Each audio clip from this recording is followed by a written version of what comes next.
You know, it just seems to me that the whole idea that solid color beige Saxony was so prevalent was just because you could run it really fast. Yeah, yeah. And that's really ended up the death knell of the carpet business. And I would dare say that a lot of consumers don't even know there is pattern carpet out there.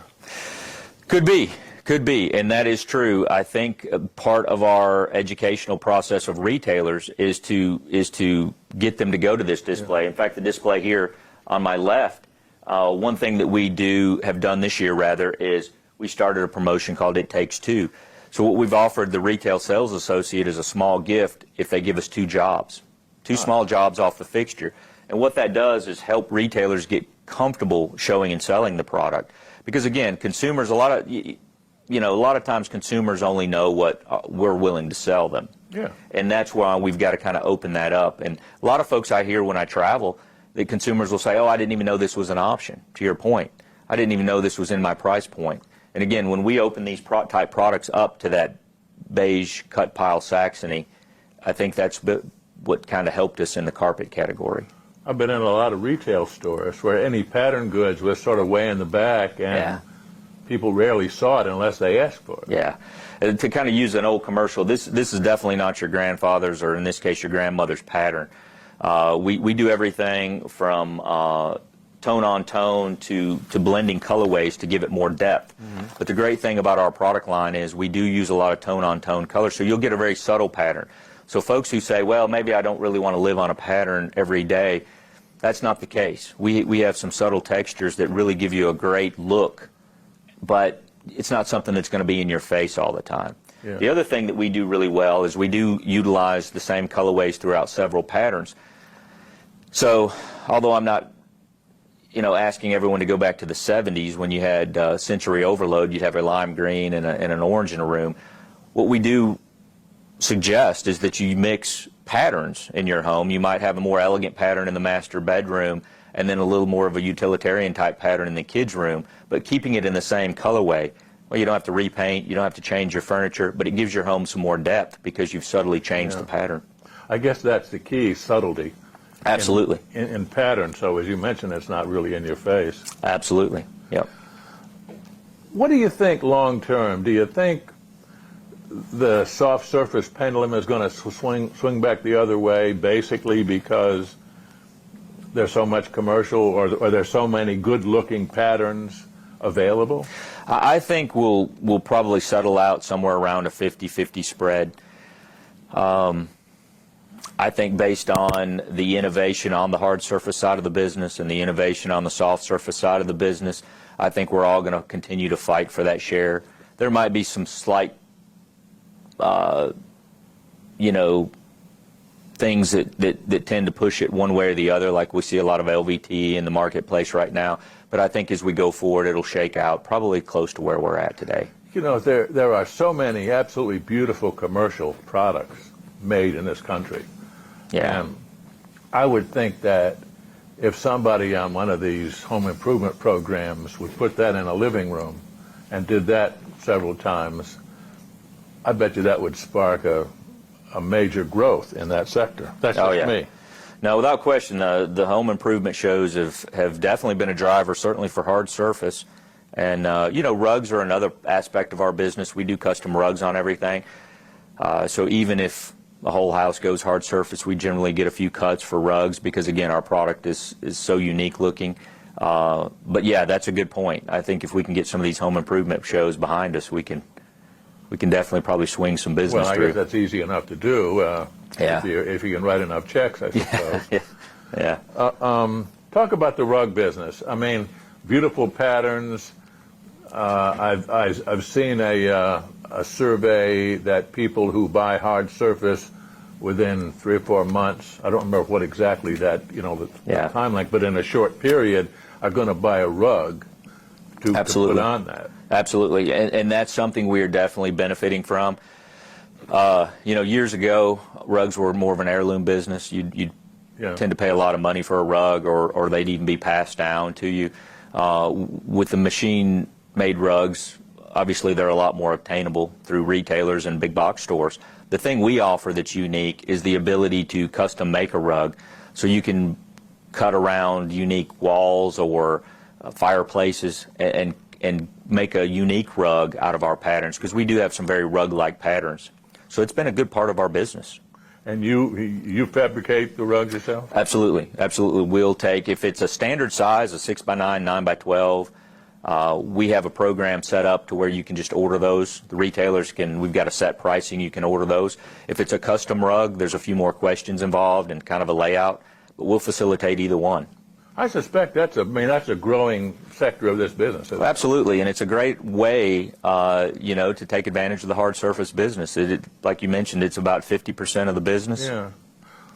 So it's a great way. Where do you see carpet going, say, over the next 10 years? And one of the things I'm thinking about is online sales. Yeah. A lot of people seem to think that that's going to be a major part of carpet sales going forward, carpet and rug sales going forward. Yeah, my background is in both hard and soft. I spent several years managing a segment of the hard surface business as well, and we saw a lot of internet sales on the hard surface side of the business. Carpet, not as much currently, but I agree with you. I think the internet is, it's here to stay. Commerce on the internet is not going away. It's not a fleeting fad. So we do have to be prepared for that. I think one challenge for carpet that's a little different than hard surface is finding suitable installation. I think it's a little different on the hard surface side of the business. It's probably as easy to find installation out there for soft surface, but it's just not as popular right now, being that it's not a shop at home or a internet type purchase. It is a shop at home purchase, not necessarily an internet purchase. But I do believe that the companies who focus on internet are figuring that out and helping retail or consumers. So we're always kind of keeping an eye out how we help our brick and mortar partners, but kind of understand the internet side of things. But for me and where I sit, I always recommend that retailers consider an internet presence to do commerce. Obviously, most everyone has a site to drive foot traffic, but also consider something to get some kind of an opportunity for sales. Yeah. Again, it's just not going away. I think it's a reality we all have to live with no matter what business we're in. So figuring that piece out is going to be important. For us here, right now, we focus mainly on our brick and mortar partners. Mm-hmm. But again, certainly not going away. I think it's something that once the internet providers figure it out, it'll get bigger. Well, I would dare say if a local floor covering retailer does not have a very effective and magnetic site, that they're not going to be around a long time. No, they definitely need a site. They need a presence. And again, I encourage them to open up some commerce on the site or find a way to drive some business back, even if it's for cleaners or small things, but drive some kind of revenue through that site. Let me go back to the independent retailer. You've got an interesting story selling affordable pattern. Yes. Where do you fit on their floor? I mean, hey, yeah, we got a place over here in the back by the restroom, or that would seem to be that's important. Right. I'm sure there's resistance. Sure. How do you get from here to there? Well, the first thing we wanted to do this year, because all that was, we sat down and thought through all aspects of merchandising, retailing, and that kind of thing. And the first thing we wanted to do is create a fixture that was unique enough to drive a consumer, to pull a consumer there, but not so novel that she wouldn't shop from it. I kind of use the analogy, you notice a clown, but doesn't mean you're going to give a clown your money. Mm-hmm. So what we've done is we've created a very, very elegant but useful and functional tool in our living display. And what I teach and coach our sales team on is to get that placement. So what we try to do is break down the ROI for any retailer. You want this in a very prominent part of your showroom because this is going to drive the most profits.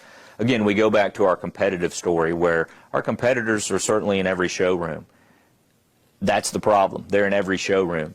So put our merchandising in a more prominent place where you can make more money. And that's kind of the goal. That's what we drive for our retail or for our brand.